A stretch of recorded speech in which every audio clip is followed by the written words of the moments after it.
Rodorval, o Brasil está vivendo momentos muito exigentes para a sociedade brasileira, verificados no âmbito do governo Lula III. Como é que o senhor avalia esse cenário no momento, com todos esses ingredientes, doutor Rodorval?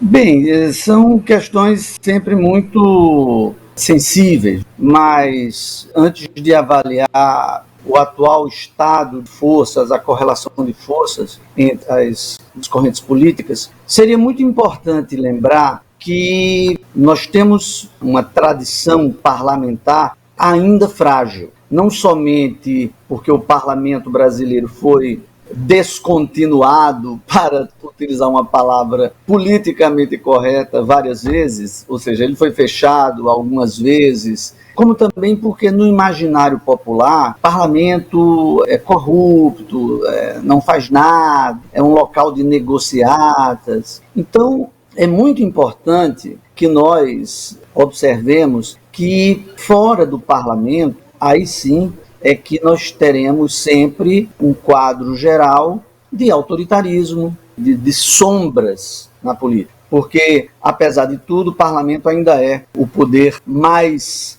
observado, mais fiscalizado, no qual as várias forças políticas da sociedade podem apresentar os seus projetos. É importante também lembrar que isso é uma tradição no Ocidente muito cara. O Ocidente se tornou uma civilização que, ao mesmo tempo, é próspera, a mais próspera da história e a mais livre da história, porque justamente combinou pluralidade cultural,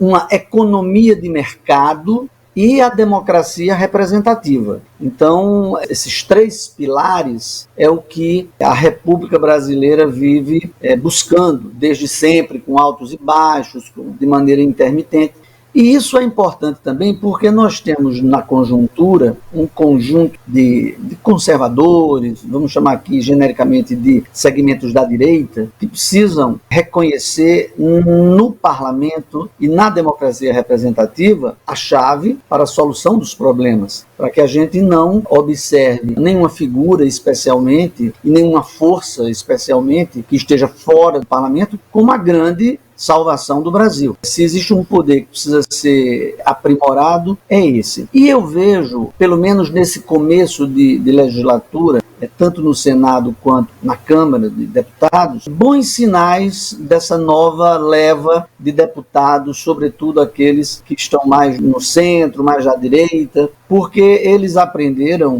ou estão demonstrando que estão bastante atentos aos movimentos no parlamento. A atuação nas comissões, que começam muito bem. Para se ter uma ideia, na Comissão de Segurança Pública já existem 18 ou mais convocações ao ministro da Justiça Flávio Dino para explicar coisas, que vai desde a visita dele ao Complexo da Maré, de maneira completamente sem segurança, sem nada, até episódios que precisam ser melhor explicados da atuação dele no que ocorreu no dia 8 de janeiro. São convocações, da mesma maneira, outras convocações de outros juízes, outros deputados estão fazendo um trabalho no plenário muito importante para definir as pautas, para debater com as forças do governo. Me parece que nesse começo de legislatura a atenção desses segmentos, mais conservadores, mais à direita,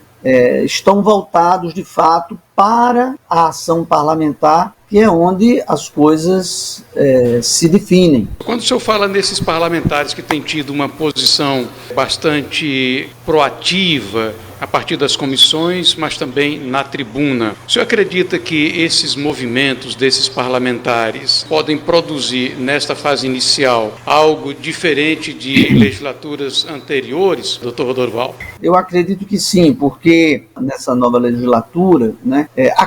os velhos parlamentares mais fisiológicos, os velhos parlamentares mais de esquerda, continuarão fazendo o que eles vinham fazendo. Essa nova leva de parlamentares mais conservadores, eles estão ali em defesa de convicções muito importantes e também articulando sua atuação com as redes sociais. E e mais adiante, provavelmente, com as ruas. Então, não somente esse método de atuação pode gerar uma melhor legislatura e frear também os arroubos autoritários e antipopulares do atual governo, como também pode nos presentear com ações, com projetos de lei, ou mesmo com projetos de emenda constitucional, como é o caso, por exemplo, da própria Bia Kicis, que vem tendo uma atuação interessante nesse começo, o deputado André Fernandes, o Luiz de Bragança, o Marcel Van Hatten, que tem sido um gigante no plenário, na fiscalização. Pela primeira vez, nós veremos um grupo razoavelmente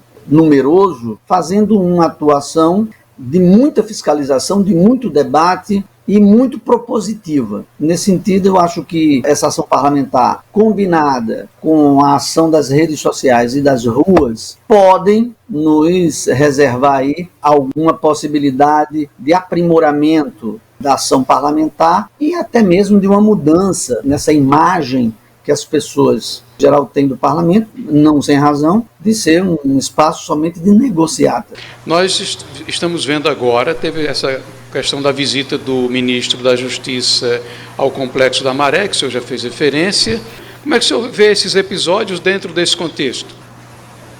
Olha, eu vejo como todos os cidadãos brasileiros que têm um mínimo de preocupação com a segurança pública, eu vejo de maneira extremamente preocupante. Mais preocupante ainda, a incapacidade do governo do Rio Grande do Norte em prever essas situações e também dos sistemas de inteligência que são nacionais, que atuam no governo central, também não ter tomado nenhuma providência. Nós já sabemos que esses grupos organizados já tiveram alguns diálogos, que um deles chamou, entre aspas, de diálogos cabulosos, com os segmentos que hoje estão no governo federal. Um governo aparentemente leniente com o crime organizado, com essa avalanche de crimes, de roubo de carga, de assassinatos, é um governo que já demonstrou, seja leniência, seja fraqueza, para enfrentar esse tipo de problema. Nesse sentido, os criminosos vão se sentir, durante esse governo, mais à vontade para agir, porque já viu que é o tipo de governo que, pela concepção mesma que eles têm de segurança pública e das origens e da natureza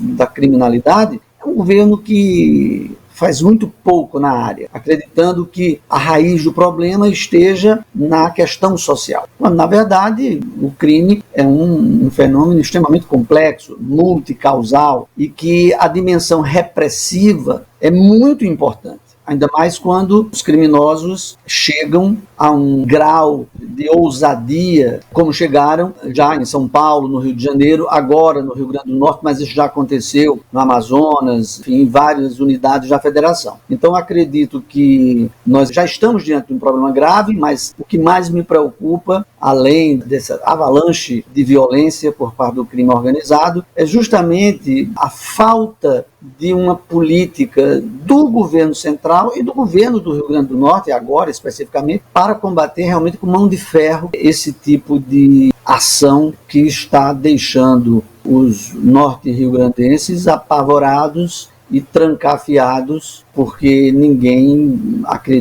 tem segurança, a sensação de segurança lá, a cada dia que passa é pior. E aumenta porque o governo também não tem uma resposta imediata, não tem um gabinete de crise, não tem uma repressão associada com a própria Força Nacional para colocar as coisas em ordem.